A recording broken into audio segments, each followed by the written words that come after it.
मैं सुल्तान रिजवी और आप देख रहे हैं डीडीएच टीवी न्यूज। दर्शकों, मुमरा शहर में हाकरसों का मामला थमने का नाम नहीं ले रहा है। आए दिन जो है हाकर्स को लेकर के कोई ना कोई विवाद हो रहा है। लोग आधी सड़क पर कब्जा जमाए हुए हैं। हाकर्स माफिया धंधा लगाते हैं, धंधा लगवाते हैं और वसूली करवाते हैं।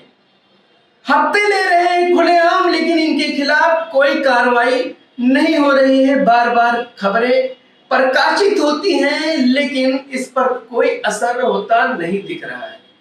हम बात कर रहे हैं इस वक्त गुलाब पार्क मार्केट की। ये वही गुलाब पार्क मार्केट है जहां पर एक नहीं, दो नहीं, कम से कम 3-4 मर्डर हो चुके हैं। सिर्फ यही वसूली को लेकर के, दुकान के कब्जे को लेकर के कितनी बार 307 हो चुके हैं, 326 हो चुका है। और छुटपुट घटनाओं को तो जोड़ ही नहीं सकते कि कितनी बार मारपीट हुई है।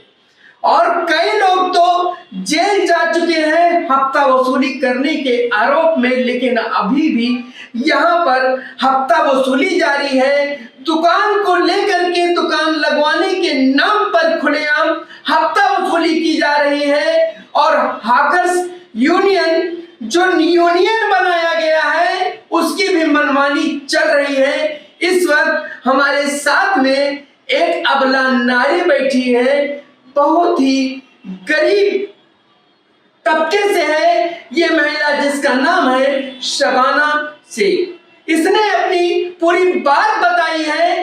एक नहीं, दो नहीं, दर्जनों उसने कंप्लेन दिया है मुमरा पुलिस स्टेशन से लेकर के थाने पुलिस कमिश्नर तक और मुमरा प्रभाग समिति तक और टीएमसी मुख्यालय तक, लेकिन आज तक इस महिला को न्याय नहीं मिला है। अब ये मजबूर होकर के इसने अब मीडिया का सहारा लिया है कि अब हम मीडिया में अपनी बात कहेंगे तो हो सकता है मेरे ऊपर किसी को दया आ जाए। इसने क्या बातें बताई हैं, इसके ऊपर क्या बीत रही है, कौन जुल्म कर रहा है, कौन वसूली कर रहा है, ये खुद अपने मुंह से बताएगी कि क्या क्या हो रहा है इसके ऊपर। बोलिए, आपका क्या नाम है? मेरा नाम शबाना शेख है। मैं आज 3 साल से बहुत परेशान हो चुकी हूँ। मेरे ऊपर इतना ये लोग जुल्म कर रहे हैं कि बाहर ही लोगों को बिठा रहे हैं पैसे ले लेके, मगर मैं वहाँ की रहने वाली, मुझे बिल्कुल जगह नहीं दी जा रही। कौन बैठा रहा है? वहाँ पर इंशाद भाई सबको बुला बुला के जगह जैसा टोकन नंबर बेच रहे हैं, यूनियन में नाम चढ़ा रहे हैं और हम लोग से भी, मेरे से भी पैसे की मांग करे। कितना पैसा मांगा तुमसे? मित्तल मार्केट में 60 से 65 हजार की मांग कर रहे थे टोकन उसका, यूनियन में हॉकर्स में नाम चढ़ाने का। हॉकर्स का मतलब मैं हॉकर्स हूँ करके मेरे को बोला गया है तुम्हारे को टोकन नंबर मिलेगा, उसके लिए तुमको 60 से 65 हजार रुपये लगेगा। मैं 3 साल पहले उनकी ये बात सुन के मैं जल्दी चुप हो गई थी, क्योंकि मेरी औकात नहीं थी। मैंने उस टाइम इंशाद भाई को बोली भी, इंशाद भाई आप इतने पैसों की मांग कर रहे हैं, जो हफ्ता है यूनियन का वो मैं भर सकती हूँ थोड़ा बहुत करके, मगर आप इतना सारा बोलेंगे एक साथ में तो मैं नहीं भर सकती, मेरे हैसियत में नहीं है। अगर मुझे इतना होता तो मैं दुकान लेके बैठी होती, काहे को रोड पे धंधा लगाई होती। भाई मैं गरीब औरत, मेरे साथ ऐसा जुल्म मत करो। तो उन्होंने सुने नहीं। उस टाइम पे मैंने आवर साहब को फोन लगाई, आवर साहब भाई ने मेरे को शमीम भाई के पास भेजे। शमीम भाई ने उनसे बात करे इरशाद भाई से, तो उन्होंने बोले ये औरत गाली देती है ऐसा ऐसा। तो मैं भाई को बोली भाई गाली नहीं थी, हाँ मित्तल मार्केट में तुमने वसूली का काम चालू करे, मैंने ये सबके सामने जरूर बोली। उस दिन से मैं इरशाद भाई के नजरों में चुभने लग गई और जिसका नतीजा आज तक मुझे भुगतना पड़ रहा है। और मेरी जगह जो है वो सैदरी भाई साहब के पास में पापा करके है, काम करते, उन्होंने मेरी जगह ली। खाला तुम हटो, मैं तुमको दूसरी जगह का बंदोबस्त करके देता हूँ। तो आपने सैयद अली भाई से ये बात बताया? क्योंकि सैयद अली भाई किसी के साथ नाइंसाफी नहीं करते हैं। अगर उनको पता चल जाएगा कि हमारे किसी आदमी ने तुम्हारा दुकान ले लिया है, उस पर कब्जा कर लिया है, तो फौरन तुम्हारे साथ न्याय देंगे। क्योंकि सैयद अली भाई एक ऐसे इकलौते नेता है मुमरा शहर के जो किसी के साथ नाइंसाफी नहीं करते। मैं भाई साहब के पास गई, बहुत 1.5-2 महीना धक्का खाने के बाद उनसे मेरी मुलाकात करवाई गई, मगर जो बात मुझे उनसे करना था मुझे वो बात करने नहीं दी।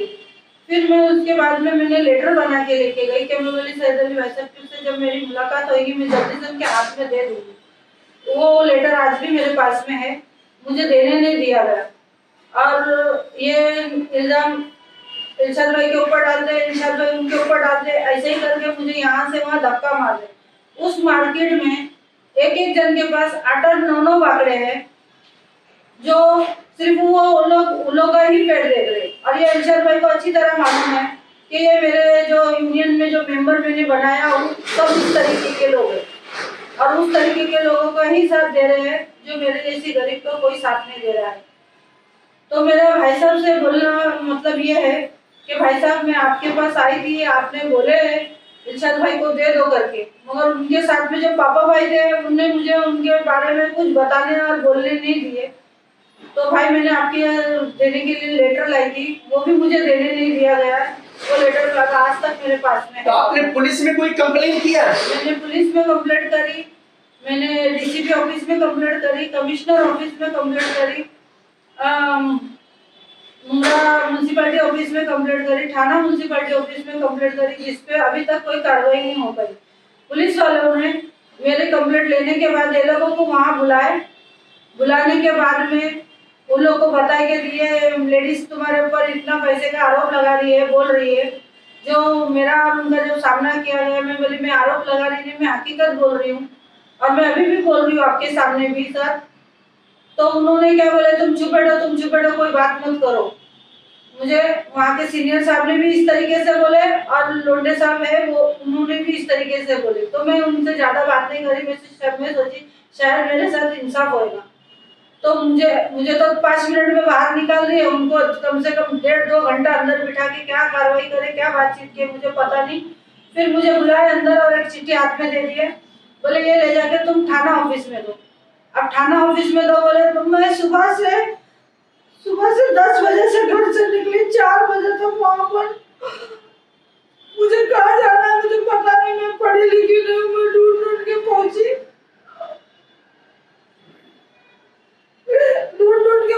वहां लेटर जमा करी। वो मैडम भी ले लिए मेरे से लेटर वो। और बाद में जब मैं कलवा ब्रिज पे आई, वो मैडम ने फोन करे, उससे बोला तुम जल्दी आओ।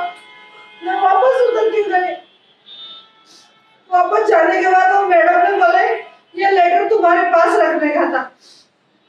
मैं बोली मैडम सर ने बोले मेरे को आप लोगों को देने के वास्ते, तो बोले नहीं ये आपके पास रखने का था। मैं बोली मैडम अगर ये मेरे पास रखना चाहिए था तो मुझे बोलना चाहिए था ना वो सर के तुम्हारे पास रखो करके। नहीं तो अभी जो कंप्लेन ये दिया, तुमको बुलाया वहाँ पे, फिर तो यूनियन वालों ने क्या बोला? कंप्लेन देने के बाद में यूनियन वाले मुझे बाहर भगा दिए और उसके बाद में जब 1-2 घंटे के बाद मुझे वो अंदर बुलाया, एक चिट्ठी दे दिए। वो चिट्ठी ले लेके मतलब किसने तुमको बाहर भगा दिया? वो लोंडे साहब ने। अच्छा। और वो चिट्ठी ले लेके मतलब मैं दूसरे दिन फिर गई, साहब आपने मेरे साथ ऐसा क्यों करे, करके मैं उनको बोली। और जब तक का इन लोग ने भी सब लोग ने मुझे पकड़ लिए कि हम तेरे वजह से हम लोग का इतना पैसा गया, वो पैसा मेरे को रिटर्न, हम लोग को रिटर्न चाहिए यूनियन वाले। कैसा पैसा? बोले हम लोग ने 50,000 रुपया भर के हम लोग छूट के आए।